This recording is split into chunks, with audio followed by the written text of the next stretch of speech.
तो दोस्तों आज हम फिर से आपके लिए लेकर आए हैं देश दुनिया की तमाम ताज़ा बड़ी खबरें। सबसे पहली बड़ी खबर में आपको बताएंगे दोस्तों कि 15 दिन भी ईरान के सामने जंग में नहीं टिक पाया अमेरिका। ईरान ने 15 दिनों में ही तोड़ दी अमेरिकी एयरफोर्स की रीढ़ की हड्डी। सऊदी अरब में बेस पर हमला करके मार गिराए अमेरिका के 5 और फाइटर जेट। डोनाल्ड ट्रंप को जंग में हुआ करोड़ों रुपए का नुकसान। ईरान युद्ध के बीच डोनाल्ड ट्रंप की इकलौती मुस्लिम सांसद शमीरा मुंशी ने दिया इस्तीफा। जंग के खिलाफ निर्दोष बच्चों का कत्ल करने का डोनाल्ड ट्रंप पर लगाया आरोप। अब घर में ही घिर रहे हैं डोनाल्ड ट्रंप। अमेरिका में ट्रंप के खिलाफ जबरदस्त विरोध। उत्तर प्रदेश के संभल में 20 से ज्यादा मुसलमानों को नमाज पढ़ने की प्रशासन मस्जिद में नहीं दे रहा था इजाजत। इलाहाबाद हाई कोर्ट ने एसपी डीएम को लगाई फटकार, मांग लिया इस्तीफा। बोले 20 से ज्यादा लोग पढ़ेंगे तो क्या कानूनी व्यवस्था खराब हो सकती है, आप दो हमें इस्तीफा। ईरान की मदद के लिए आगे आया जिगरी दोस्त रूस। 13 टन भेज दी मानवीय और चिकित्सा सहायता। अमेरिका की उड़ी नींद। स्ट्रेट ऑफ हॉर्मुज में भारत के 22 जहाज फंसे हुए हैं, जिसमें एलपीजी गैस समेत कई हजार लीटर है कच्चा तेल। भारत के विदेश मंत्रालय ने दी है जानकारी। ईरान के हाँ कहने के बाद स्ट्रेट ऑफ हॉर्मुज से होंगे पार। तो दोस्तों सभी खबरों को आपको एक एक कर बताने वाले हैं। वीडियो को लाइक कर चैनल को सब्सक्राइब कर दे। इसी बीच पर तो दोस्तों अगली खबर की ओर तो ईरान ने तोड़ दी जंग में अमेरिका की एयरफोर्स की रीढ़ की हड्डी। मार गिराए 5 और जहाज। अमेरिका को हुआ करोड़ों का नुकसान। दोस्तों आपको बता दें कि ईरान के खिलाफ जंग छेड़कर अमेरिका अपने ही हाथ जला बैठा है। अमेरिका को उम्मीद नहीं थी कि ईरान इतने दिनों तक उससे जंग लड़ लेगा। वहीं आपको बता दें कि ईरान ने आज सऊदी अरब के प्रिंस सुल्तान एयरबेस पर हमला बोलकर अमेरिका के 5 फाइटर जेट मार गिराए हैं। वहीं आपको बता दें कि सबसे बड़ी ये बात है दोस्तों कि एक दिन पहले ही इराक के पश्चिमी इलाके में एक अमेरिका का KC-135 जो फ्यूल भरता है एयरक्राफ्टों में वो क्रैश हुआ था, जिसमें 6 क्रू मेंबरों की मौत हो गई थी। लेकिन इसके दूसरे ही दिन 5 अमेरिका के जहाज़ों को सऊदी अरब में हमला करके ईरान ने मार गिराया है, जिससे अमेरिका को लगभग कई हजार करोड़ रुपए का नुकसान हुआ है, जिसमें 13 सैनिक तो मौके पर ही मारे गए हैं और 140 से 150 सैनिक गंभीर रूप से घायल हो गए हैं। तो ये बड़ी अपडेट आ रही दोस्तों कि अमेरिका की रीढ़ की हड्डी ईरान ने तोड़ दी है और अमेरिका के जो फाइटर जेट हैं उनको चुन चुन कर अमेरिका के ईरान मार रहा है। इसी बीच पर तो दोस्तों अगली खबर की ओर तो ईरान युद्ध के बीच ट्रंप की इकलौती मुस्लिम सांसद ने दे दिया इस्तीफा। निर्दोष बच्चों के कत्ल का डोनाल्ड ट्रंप पे लगाया आरोप। दोस्तों आपको बता दें कि ईरान से युद्ध छेड़ने पर घिरे अमेरिका के राष्ट्रपति डोनाल्ड ट्रंप के लिए एक और चिंता भरी खबर आई है। दरअसल आपको बता दें कि व्हाइट हाउस की रिलीजियन लिबर्टी कमीशन की इकलौती मुस्लिम सदस्य शमीरा मुंशी ने अपने पद से इस्तीफा दे दिया है। ये इस्तीफा ऐसे समय में आया है जब अमेरिका इजराइल और ईरान के खिलाफ युद्ध छिड़ा हुआ है। शमीरा मुंशी को साल 2025 में ट्रंप ने खुद नियुक्त किया था, लेकिन अब उन्होंने प्रशासन पर अन्याय और अत्याचार के आरोप लगाए हैं। शमीरा का कहना है कि वह अब इस सरकार के साथ और काम नहीं कर सकती। शमीरा मुंशी ने इसकी जानकारी सोशल मीडिया प्लेटफॉर्म ट्विटर पर दी है। उन्होंने कहा है कि अमेरिका द्वारा ईरान पर किए गए हमलों को पूरी तरीके से उन्होंने अवैध बताया है, गलत बताया है, और उन्होंने मांग की है कि डोनाल्ड ट्रंप निर्दोष बच्चों का कत्ल ईरान में कर रहे हैं, इसलिए वो उनकी सरकार के साथ काम नहीं कर सकते। तो ये बड़ी अपडेट आई दोस्तों कि ईरान के खिलाफ युद्ध छेड़कर बुरी तरीके से डोनाल्ड ट्रंप फंस गए हैं।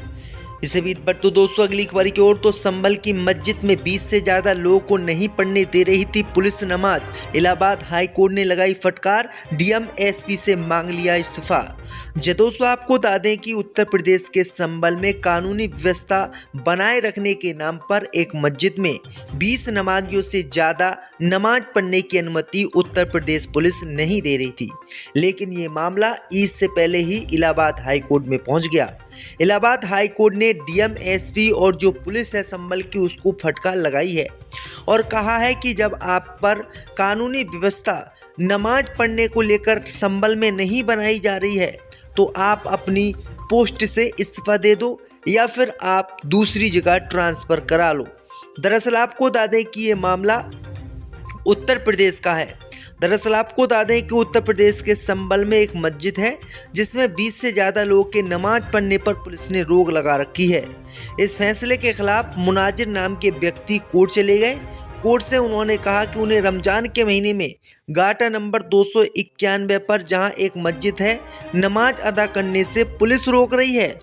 वहीं आपको बता दें कि इस मामले पर सुनवाई करते हुए इलाहाबाद हाई कोर्ट ने डीएम और एसपी को फटकार लगाई और कहा कि जब आपको कानूनी व्यवस्था बनाए रखने में समस्या हो रही है, कानूनी व्यवस्था आप पर नहीं बन पा रही है, तो आप अपने पद से इस्तीफा दो या फिर दूसरी जगह ट्रांसफ़र करवा लो। तो ये बड़ी फटकार नमाज को लेकर यूपी पुलिस को संभल में लगाई गई है, क्योंकि संभल में आए दिन लगातार मुसलमानों के उत्पीड़न की खबरें आती रहती हैं। इसे भी तो दोस्तों अगली खबर की ओर तो ईरान अमेरिका युद्ध में ईरान की मदद के लिए आगे आया, रूस भेजी 13 टन मानवीय सहायता। जी दोस्तों आपको बता दें कि इजराइल अमेरिका और ईरान के बीच इस समय युद्ध छिड़ा हुआ है और इस युद्ध में रूस अब ईरान के साथ आ गया है। खबर सामने निकल कर आई दोस्तों कि रूस ने ईरान के लिए करीब 13 टन मानवीय और चिकित्सा सहायता भेजी है। मीडिया रिपोर्ट में बताया गया है कि मदद सामान लेकर रूस से रवाना हुआ विमान अपने गंतव्य पहुंच गया है। आपको बता दें कि मदद की ये खेप राष्ट्रपति व्लादिमीर पुतिन के आदेश के बाद ईरान भेजी गई है। इस मदद में दवाएं, प्राथमिक चिकित्सा किट और अन्य चिकित्सा सामग्री शामिल है। सुरक्षा की दृष्टि से सहायता सामग्री को इल-76 मालवाहक विमान से अजरबैजान ले जाया गया है, फिर अश्तारा सीमा के रास्ते ट्रक द्वारा ईरान इस सामग्री को पहुंचाया जाएगा। रूस के अधिकारियों ने बताया है कि संघर्ष में अस्पताल, एम्बुलेंस के बुनियादी ढांचों को हुए नुकसान के बाद ईरान ने सहायता का अनुरोध रूस से किया था, जिसके बाद रूस एकदम मदद के लिए आगे आया और ये 13 टन सामान रूस ने भेजा है। इसी बीच पर तो दोस्तों अगली खबर की ओर तो अमेरिका ने दी रूस से सभी देशों को तेल खरीदने की इजाज़त, तो भड़के यूक्रेन, जर्मनी और ब्रिटेन। जब दोस्तों आपको बता दें कि ईरान से जंग के बीच अमेरिका के राष्ट्रपति डोनाल्ड ट्रंप ने उन सभी देशों को रूस से तेल खरीदने की इजाज़त दे दी है जिन पर रूस से तेल खरीदने पर प्रतिबंध और टैरिफ लगाया गया था। वहीं आपको बता दें कि अमेरिका के इस कदम से उसके सहयोगी यूक्रेन, जर्मनी, ब्रिटेन भड़क उठे हैं। ब्रिटेन का कहना है कि अमेरिका के द्वारा प्रतिबंधों में ढील दिए जाने के बावजूद यूक्रेन के सहयोगियों को रूस पर दबाव बनाए रखना चाहिए। एएफपी को यूक्रेन के एक राजनयिक सूत्रों ने बताया है कि अमेरिका के द्वारा रूस पर तेल प्रतिबंधों में ढील देने से मॉस्को को लंबे समय तक युद्ध जारी रखने में मदद मिलेगी। नाम न बताने की शर्त पर आगे बताया गया है कि ये निर्णय निश्चित रूप से बाजार को स्थिर करने में मदद नहीं करेगा, बल्कि इससे रूस को लंबे समय तक युद्ध जारी रखने में मदद मिलेगी। और ये तब तक हो रहा है जब रूस खुद ईरानी शासन को मध्य पूर्व को अस्थिर करने में मदद कर रहा है। जर्मन चांसलर ने भी इसको गलत बताया है और कहा है कि अमेरिका खुद ही अपने लोगों पर बैन लगाता है और खुद ही अपने लिए अब छूट दे रहा है, जो कि बिल्कुल गलत है। तो यूक्रेन, ब्रिटेन, जर्मनी ने इसका पूर्ण रूप से विरोध किया है। इसी बीच पर तो दोस्तों अगली खबर की ओर तो स्ट्रेट ऑफ हॉर्मुज में फंसे हैं भारत के 22 एलपीजी जहाज। जय दोस्तों आपको बता दें दोस्तों कि 28 फरवरी को अमेरिका ईरान के बीच जो युद्ध हुआ है वो अभी तक जारी है। इसी युद्ध की मार अब भारत पर पड़ने लगी है। दरअसल आपको बता दें कि विदेश मंत्रालय ने जानकारी दी है कि स्ट्रेट ऑफ हॉर्मुज में भारत के 22 जहाज फंसे हुए हैं और 611 नाविक इस पर सवार हैं। वहीं आपको बता दें कि इसमें से कई जहाज़ों में तो एलपीजी गैस है और कई जहाज़ों में कच्चा तेल है जो मुस्लिम देशों से आ रहा है। वहीं आपको बता दें दोस्तों कि भारतीय विदेश मंत्रालय के इस बयान से काफ़ी देश में हड़कंप मचा हुआ है, क्योंकि जो एलपीजी सिलेंडर हैं वो अभी नहीं मिल रहे हैं। तो ये बड़ी अपडेट आ रही है कि दोस्तों किस तरीके से स्ट्रेट ऑफ हॉर्मुज बंद ईरान ने कर रखा है। इससे बीच पर तो दोस्तों अगली खबर की ओर तो लॉरेंस बिश्नोई गैंग ने बादशाह को दी धमकी। जब दोस्तों आपको बता दें कि सिंगर रैपर बादशाह के हरियाणवी सॉन्ग टिर्री विवाद में अब लॉरेंस बिश्नोई गैंग की एंट्री हो गई है। लॉरेंस बिश्नोई गैंग ने पानीपत फायरिंग की घटना की जिम्मेदारी लेने के साथ ही फेसबुक पोस्ट में बादशाह को सीधे मारने की धमकी दी है। गैंग का कहना है कि बादशाह अपनी गायकी से हरियाणा की संस्कृति खराब कर रहा है।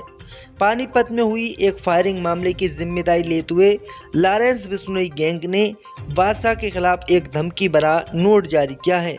14 मार्च को पानीपत के अंधड़ रोड स्थित दफ्तर पर यह फायरिंग की घटना हुई थी। तो ये बड़ी अपडेट आ रही दोस्तों कि किस तरीके से अब बादशाह पर भी ये धमकी दे दी गई। इससे पहले पंजाब के सिंगर थे सिद्धू मूसेवाला, उनको भी काफ़ी जो है धमकियाँ मिली थी।